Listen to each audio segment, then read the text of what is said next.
Legend has it that one of the world's greatest lost treasures is hidden away in one of these white mountains, hidden from men's eyes until the day when the chosen ones, as spelled out in the prophecy, will find and recover the treasure from its hiding place, to be used to finance the American Indians' uprising that will purge the evil Gentiles from this, the promised land.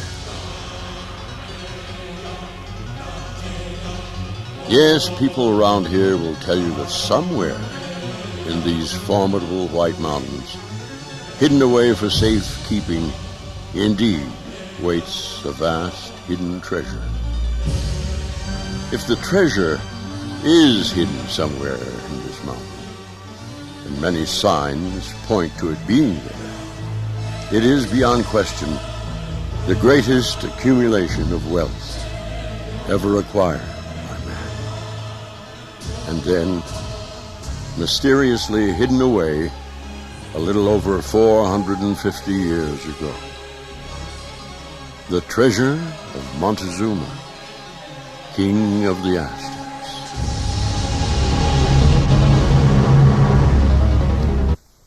Over $10 million worth of gold dust and gold bars, silver ornaments and shields, gold plates and cuirasses, and pendants and bracelets studded with emeralds, rubies, and great pearls. Cortez had heard stories of the Aztecs' treasure and was determined to conquer Mexico and take the treasure back to Spain. Oddly enough, his conquest of Mexico was to be a great deal easier than he had anticipated, since Montezuma and his people believed that their white god, Quetzalcoatl, would come to them in person in that very year of Cortez's arrival. And so, in their minds, Cortez was Quetzalcoatl. As a god, they could deny him nothing. It was only later that they knew Cortez and his men were human, with all the human failings. The Aztecs welcomed their god and invited him into the royal palace with his men. And so it happened that the wealth of the Aztecs, their great national treasury, fell into the hands of Cortez and his conquistadors, bloodless, without strife of pillage or a scratch on one Aztec or Spaniard. No, the pillage and the killing was to come later. It began, as these things often seem to, in politics, in this case, in the court of Spain. Cortez had his enemies, no doubt of that, and apparently they persuaded the king to send Panfilo Narvaez to bring Cortez back to Spain.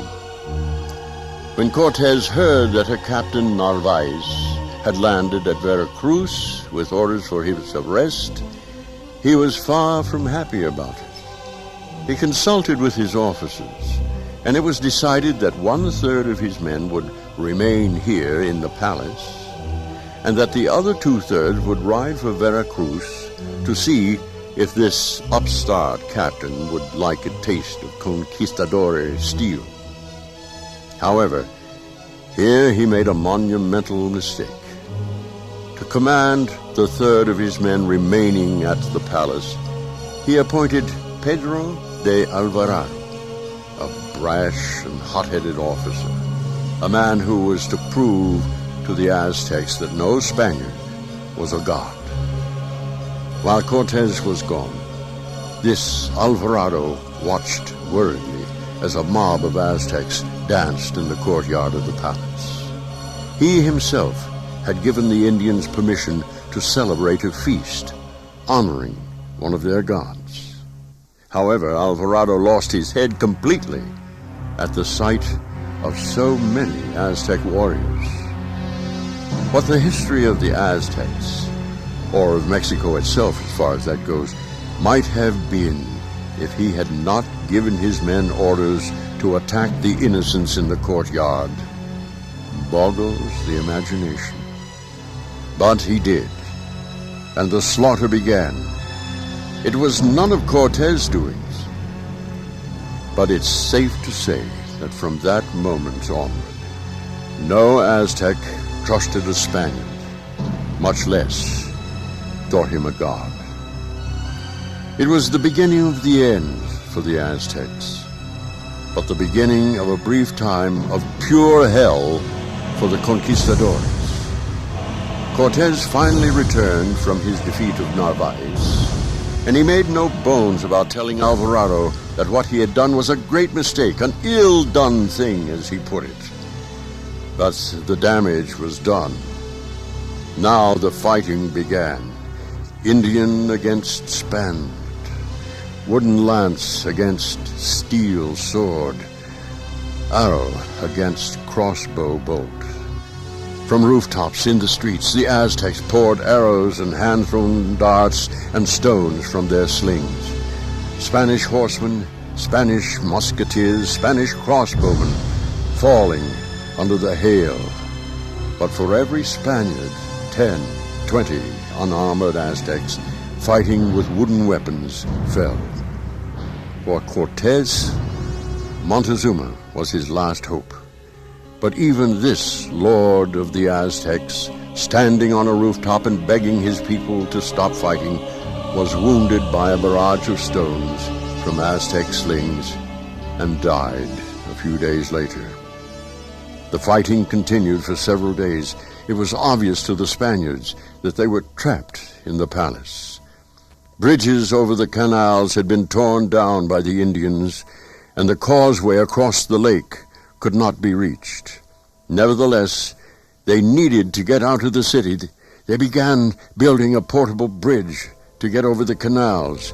They would fight their way through the streets to the causeway, then down the causeway to the lake shore and safety. One last thing. The Aztecan national treasury they had found earlier, sealed up in a secret room of Montezuma's palace. The conquistadores were simply incapable of leaving it behind them. Again they broke open the sealed door, and Cortez gave each soldier permission to carry as much gold as he could. And yet, when they had done this, so much treasure was left that it seemed as though none at all had been taken. Now began what conquistadores would always call Noche Triste, sorrowful night. Horses slipping on the bloody streets, the press of screaming Aztecs all around them, these men in heavy armor dragging their portable bridge forward as they gained ground. Soldiers falling into a canal, and the weight of the gold so heavy they could hardly stand up and walk with it, quickly dragging them down to their deaths beneath the blood-colored water. The stench of blood from torn open bodies, and the cries of pain and agony from Indian and conquistador alike was to echo in the ears and minds of those who survived this sorrowful night until the end of their days. At last, only one canal remained between the conquistadores and the causeway, and now that canal was so choked with the bodies of Aztec and Spaniard alike that the bridge was left behind unneeded. At last the causeway and room to fight and breathe, and ground gained more easily now. At last, the land and blessed safety of the lake shore was reached. Behind them, in the streets and canals of Tenochtitlan, the conquistadores left 860 comrades killed, or, if alive and captured, to be sacrificed to the Aztec gods. and the Conquistadores chronicles are not ashamed to say that their captain, Hernando Cortés, wept for them on Noche Triste. It was months before Cortés returned to Tenochtitlan, but return he did. The Aztecs, defeated as much by smallpox as by Spanish arms, were no longer the adversary to be feared. No, now the conquistadores had Tenochtitlan, and the Aztecs in the palm of their hands. They had central Mexico, all of Mexico for that matter. For who was to oppose them now? Who, indeed? But there was one thing they did not have, nor would they ever have, ever to see again: the treasure. The treasure room in the palace contained only dust and the smell of cedar wood. The treasure itself had vanished. It was never seen again. Cortés was a man of his times, and so he did not hesitate to use torture on those Aztecs who possibly could have known where the treasure had been taken. However, he might as well have put the thumb screws on blocks of stone. No Aztec muttered a word, even under the fire torture. But it had been taken somewhere. Obviously, the Aztecs were not about to have their national wealth taken from them. And just as obviously, they had moved the hoard of gold and precious stones as far distant from Tenochtitlan as was humanly possible. But where? How could such a mass, literally tons in weight, have disappeared into the thin air? But disappear it did, and all we have left are the words of a conquistador account, and a few legends handed down from God knows where. But let's try to put ourselves inside the Aztec mind. He's trying to hide something of great value from a very powerful enemy. Where would he hide it? Where would he go with the treasure from Tenochtitlan? Not to the east. The Spaniards had come from the east. Why lay the treasure at their doorstep? To the west? No, not far enough. And they knew those black-bearded men from the east had very, very long arms when they reached for gold. To the south, then? Out of the question. Rival tribes, traditional enemies, no chance at all to the south. Legend has it that they moved their treasure to the north. The Aztecs spoke a language called Nahuatl. Nahuatl was spoken by no other people in the world except the Ute Indians of southern Utah, who spoke a Nahuatl dialect. A definite, unarguable bond between the Aztecs of Mexico and the Utes of southwestern America.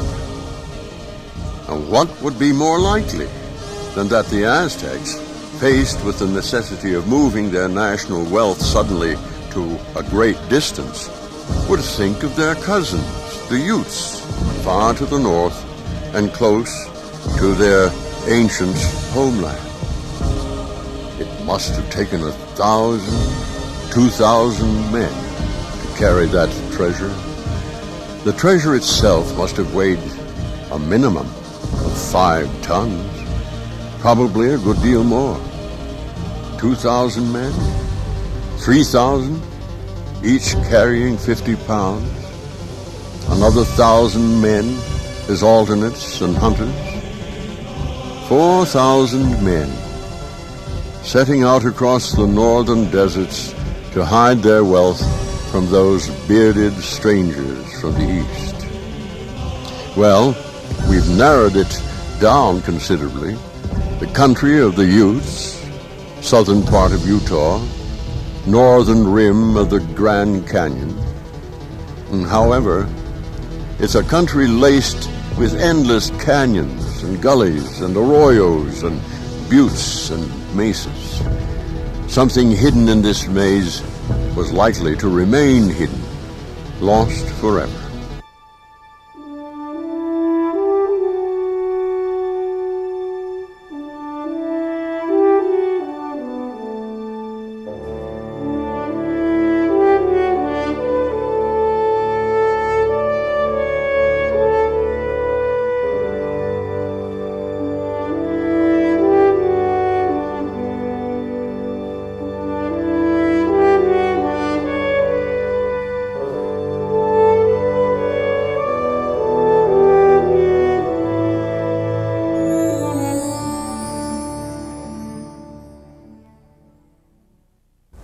Hi, taking a few pictures from here on top of Powell Point, looking out over most of southern Utah here.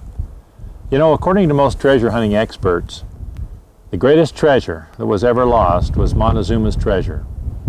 And according to the most recent information, it's believed that that treasure is still out there in the mountains of northern Arizona or mountains of southern Utah. That would put it somewhere out there. Be that as it may, most experts believe that the Indians transported Montezuma's treasure far beyond what they called the Great Divide. Now we call that the Grand Canyon, to put it over here. Back around 1922, nearly every able-bodied man in Little Kanab, Utah, went to dig in one of the nearby White Mountains, about 15 miles to the east, up what is today known as Johnson's Canyon. It seems an old red-headed prospector wearing bib overalls and riding a bicycle had a map that was supposed to show where the Aztecs had hidden their great treasure. The prospector's name was Freddie Crystal. At first, Freddie Crystal was laughed at by the local folks. However, when he came up with some startling finds, it made everyone here believe his map was really authentic. The whole town started to follow him like he was the prophet Moses. They all dug away and removed hundreds of yards of sand from this White Mountain for over 2 years without finding any real treasures. Just a few artifacts and some real honest-to-goodness booby traps that almost killed Freddie Crystal. However, it was finally decided by everyone involved that the map, along with the artifacts and ibex bones they dug out of the mountain, which gave some authenticity to the story that the Aztecs had indeed been there, were probably decoys, and that Montezuma's treasure had actually been hidden somewhere else. They decided to a man that Freddie's map was just designed to throw treasure hunters off the real trail, and they gave up one by one. Recent discoveries have led many of us Indian archaeologists to believe that perhaps the great treasure is actually hidden in a cave protected by water. Back in 1990, an article written by some of the most respected archaeologists in the field appeared in one of the major monthly magazines. This article on the Aztecs and their treasure described how Montezuma's followers believed that the best hiding place for things they did not want others to find would be in caves, with the entrances hidden from view by water. Experts refer to these underwater cave entrances that lead to the treasure rooms as water traps. It turns out that the Aztecs believed caves were the wombs of the earth, and water was the covering and protector of the womb. The Aztec treasure hunters even had a specific depth of water they liked to use to conceal their tunnels or caves. In modern measurement, that's 35 feet deep. It would take a very special place to hide Montezuma's treasure. There would have to be ample water to either dam up and make a lake, or they would have to find a lake that could be easily drained and refilled after the tunnels and caves were excavated. Another important part of the treasure concealment equation would be a stone wall next to the lake that could be hollowed out to hide the treasure. The wall would have to be durable enough for long-term security of the treasure room and its contents. All of these geographical parts would have to be found together to make the right place to hide up their treasure. And there is such a place in southern Utah, only about 25 miles from the original crystal diggings in the White Mountains. This is that lake. Today, it's called Three Lakes. This lake and a couple of hundred yards away, two other smaller lakes are situated a few miles from Kanab, Utah on Highway 89.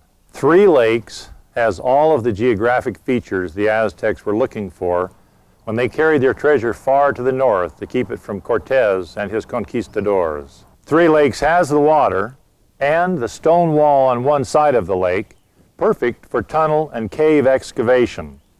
And the lake is 35 feet deep. And it would have been possible to drain the lake so the Aztecs could excavate their tunnels and treasure rooms. They would have felt secure about their treasure here, below 3 Lakes, and deep into that sandstone wall. After the treasure was securely deposited and the evidence was covered up, the lake could have been refilled.